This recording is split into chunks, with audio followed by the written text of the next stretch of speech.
Bonjour les youtubers et bienvenue pour un nouveau tutoriel en PHP où je vais vous montrer très rapidement, très simplement comment inclure du PHP au sein de code HTML. Alors ça fait partie d'un tutoriel en annexe du coup, puisqu'encore une fois on n'est pas obligé de faire du HTML et du CSS quand on programme, quand on apprend PHP, donc c'est pour ça que c'est un tutoriel pour ceux que ça intéresse et que ça évite, on va dire, de surcharger le cours avec des choses qui sont facultatives.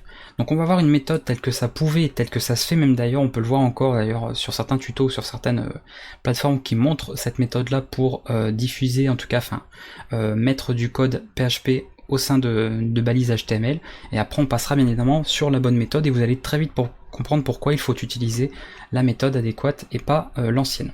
Alors admettons que je veuille gérer purement du PHP, d'accord, je suis un développeur PHP, c'est-à-dire que je connais rien à HTML, on m'a donné ce bout de code là, on m'a dit faut afficher ça.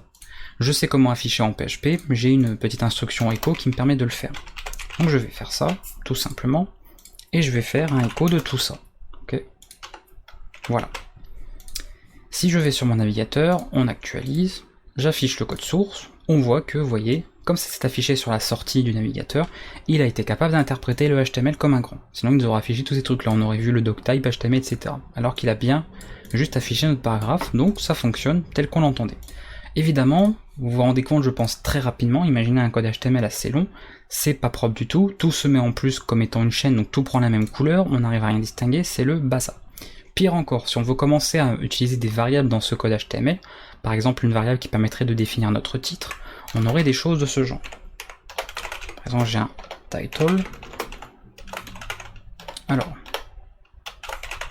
tutoriel PHP, voilà. Et on ferait une petite concaténation comme vous savez déjà faire, je rappelle, rien de nouveau ici, comme ceci. Et là, encore une fois, voilà, on se rend compte très vite de la supercherie, et on se rend compte des problèmes que cela va engendrer à la longue. C'est évidemment pas propre. Maintenant imaginez qu'il faille faire des conditions pour par exemple afficher quelque chose en HTML ou autre chose en fonction, de faire un if, else, de faire des boucles ou je ne sais quoi, et on va évidemment rendre les choses très vite illisibles et vraiment, complètement n'importe, ça va devenir vraiment du n'importe quoi, et ce sera absolument compliqué et désagréable à maintenir. Donc nous, on va évidemment abandonner tout ça, c'est-à-dire que l'HTML, on va pas s'occuper de l'afficher avec du PHP. HTML est capable de toute façon d'être interprété tout seul par le navigateur. Donc ça ne sert à rien d'utiliser un langage de programmation comme PHP pour dire affiche ceci en vue d'être interprété par la suite par un navigateur, puisqu'il suffit directement de le mettre dans un fichier PHP et donc à l'extérieur de balises PHP bien évidemment, pour que le navigateur, comme un grand, sache l'interpréter. On l'a montré d'ailleurs tout à l'heure, il est capable d'interpréter tout seul. Donc pour faire ça, je ressors tout ça, évidemment, donc je vire ça.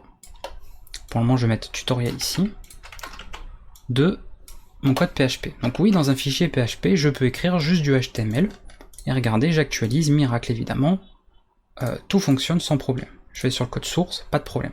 Donc pas besoin d'utiliser un langage de programmation pour ça. Ça va en plus alourdir les choses, vous allez utiliser l'interpréteur PHP pour faire tout simplement interpréter du HTML qui de toute façon sera fait par le navigateur. Donc pourquoi s'embêter avec un langage de programmation? Il n'y a pas besoin de toute façon, pour ceux qui font que du HTML, CSS, vous avez bien vu que ça fonctionne sans avoir besoin d'installer PHP ou je ne sais quel langage de programmation pour ça. Donc ça fonctionne tout seul. Maintenant, si je veux avoir ça comme variable, on est d'accord que HTML n'est pas un langage de programmation, donc il ne peut pas utiliser de variables, de fonctions, de boucles, de conditions, ce genre de choses. Donc dans ce cas-là, je peux très bien faire, et ça c'est une chose intéressante, donc du code PHP, peu importe où il soit, voilà, on peut mettre du code PHP un petit peu ici, je mets ma petite variable comme on l'a déjà vu tout à l'heure, et là, au sein du HTML, je vais utiliser l'interpréteur PHP. Alors vous avez la méthode avec les balises longues, donc celle qu'on fait habituellement, comme ceci, d'accord. Et normalement, sur on va dire la configuration par défaut, vous avez les petites balises qui sont normalement activées par défaut sur votre configuration de PHP, donc vous pouvez raccourcir à ça.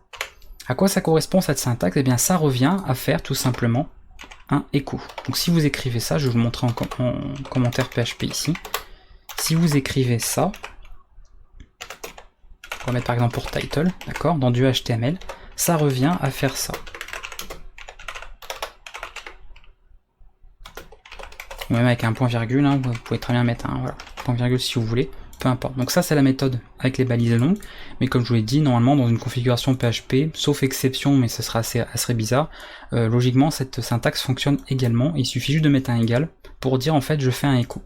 Donc ça, je vais le faire ici, voilà. D'ailleurs je vais même changer le titre, on va changer, pour voir qu'on a effectivement fait quelque chose.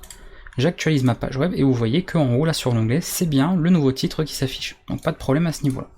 Voilà comment on peut du coup inclure, d'accord, vous voyez j'ai pas cassé le HTML, l'avantage en plus dans vos éditeurs de code c'est que vous allez pouvoir profiter un maximum de la coloration syntaxique, de l'autocomplétion, donc ça va évidemment énormément vous faciliter la vie dans la création de vos pages web, ça c'est sûr que dans un echo, bah là l'éditeur il prendrait ça comme une chaîne de caractères et rien d'autre, donc pas de complétion, pas de coloration, bref, la cata, donc vraiment galère pour maintenir encore une fois, et là c'est beaucoup plus pratique.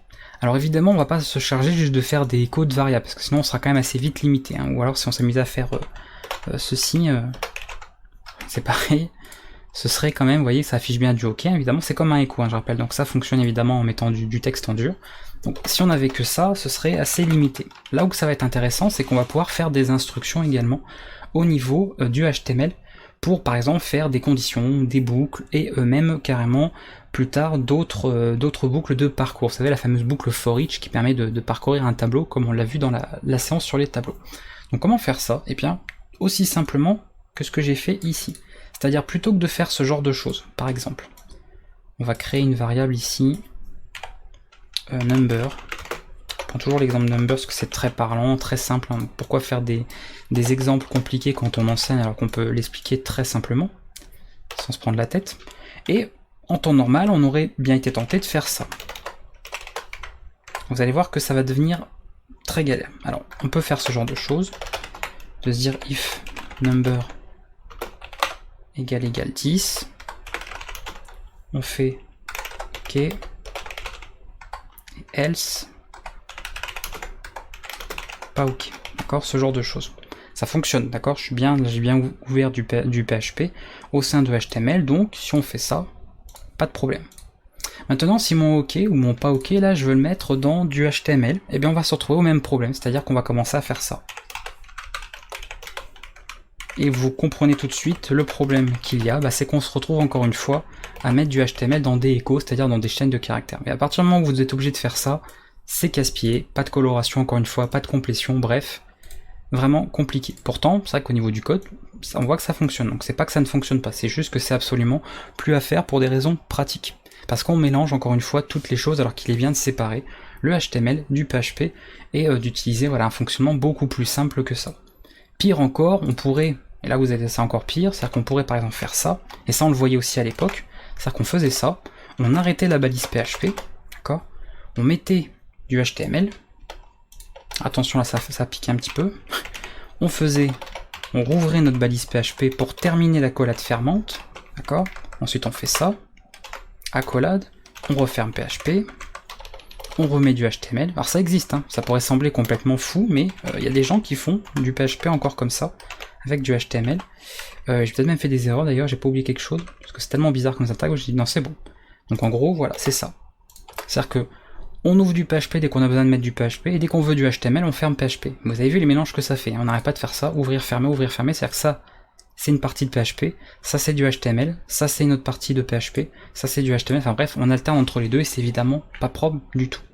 Alors, en PHP, ils ont prévu une syntaxe spéciale qui va faciliter la vie quand vous voulez lier les deux, parce que oui, dans pas mal de projets quand même, le PHP va être utilisé au final, donc par le développeur en tout cas front-end, il va se servir du résultat renvoyé par vos programmes en PHP pour afficher quelque chose. Et l'affichage, lui, va se faire avec du HTML, du CSS, sur un site tout beau, tout propre. Donc pour cela, on va utiliser une autre syntaxe que je vais vous recommander ici, tout simplement. Donc on a vu que, alors j'avais viré la condition, voilà, c'était cette condition-là. Comment on peut la gérer? Eh bien, directement avec cette syntaxe-là. On fait une syntaxe PHP, donc là il faut mettre des balises longues, hein, d'accord? C'est que pour le echo hein, qu'on avait la syntaxe avec le égal, comme j'ai montré. Et on fait notre condition, comme habituellement. Number égale 10. Sauf que là, on met un 2 points, et on ferme tout de suite la balise PHP. D'accord? Et là, bah, j'ai plus qu'à faire ça. Je fais le else, parce que vous en avez un else tout à l'heure, 2 points, Alors ça par contre, ouais, petit truc un peu embêtant sur l'éditeur là, c'est qu'il a tendance à rééchapper vers faire un retour chariot. Pourquoi je ne sais pas, enfin peut-être que je vois dans ma configuration si je peux le changer.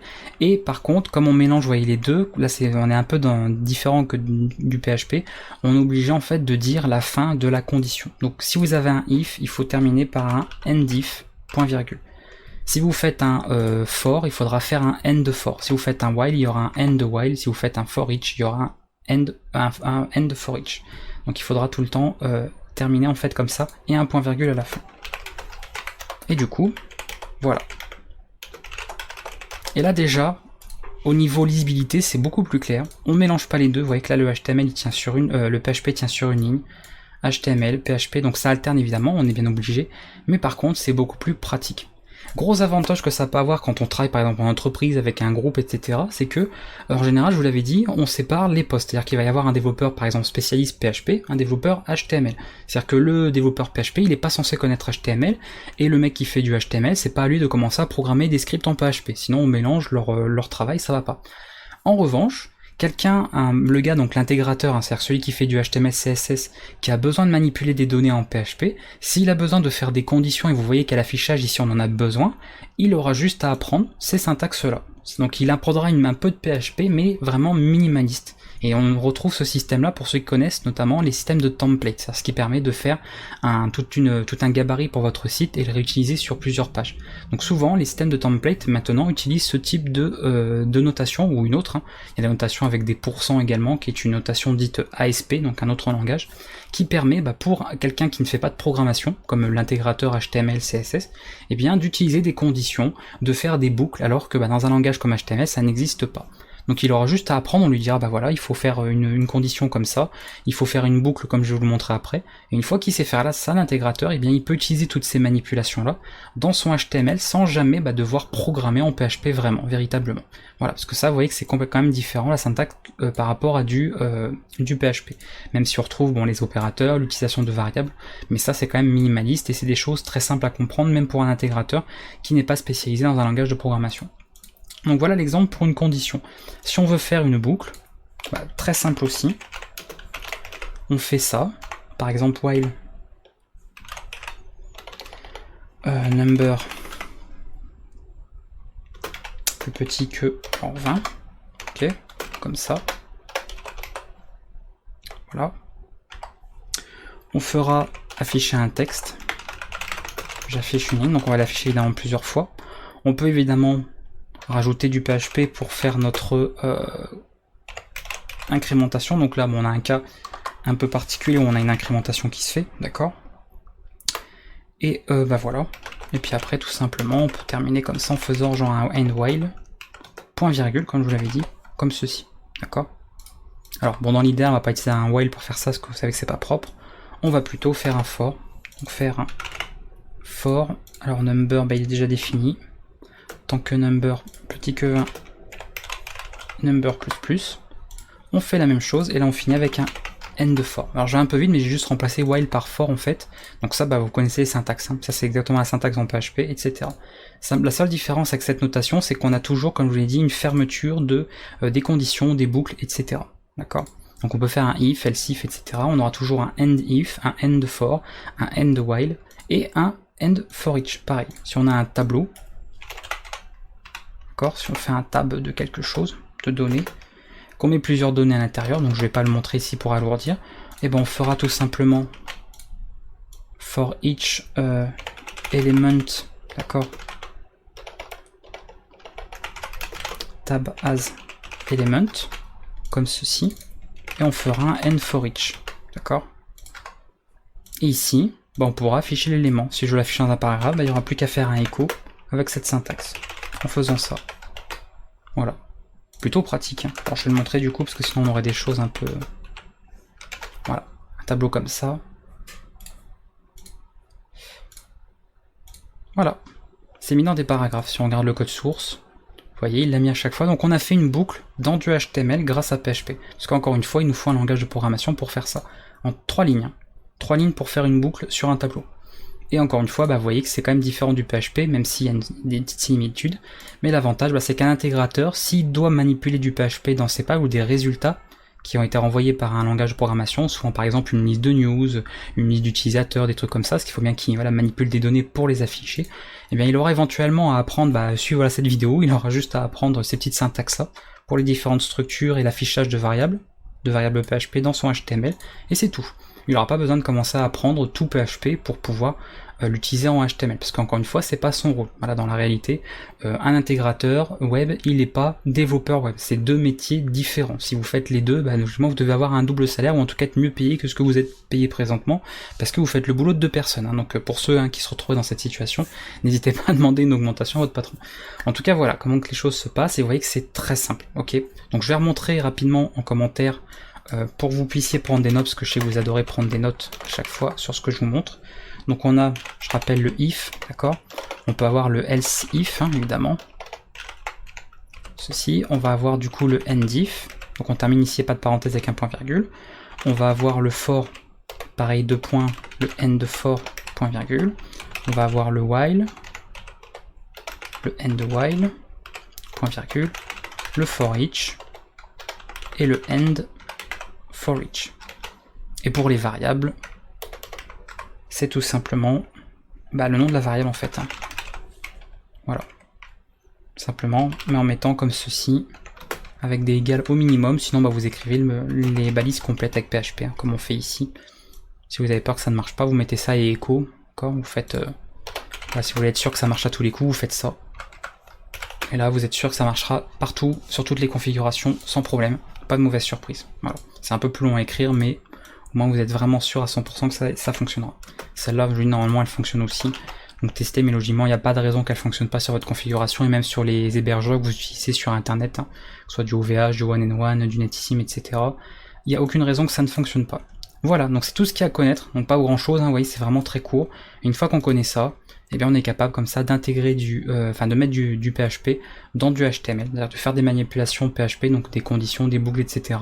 pour manipuler des données et prévoir des affichages en HTML sans mélanger les choses. Et c'est évidemment beaucoup plus pratique.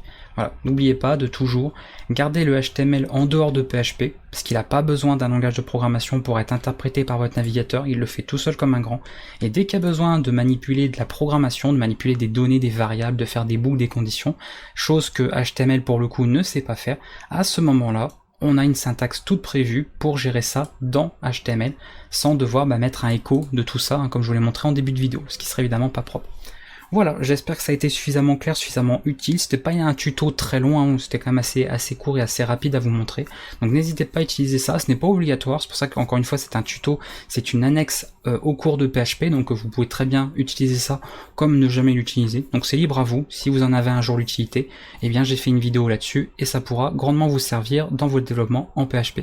A bientôt tout le monde pour un prochain tuto sur la chaîne Formation Vidéo. Ciao!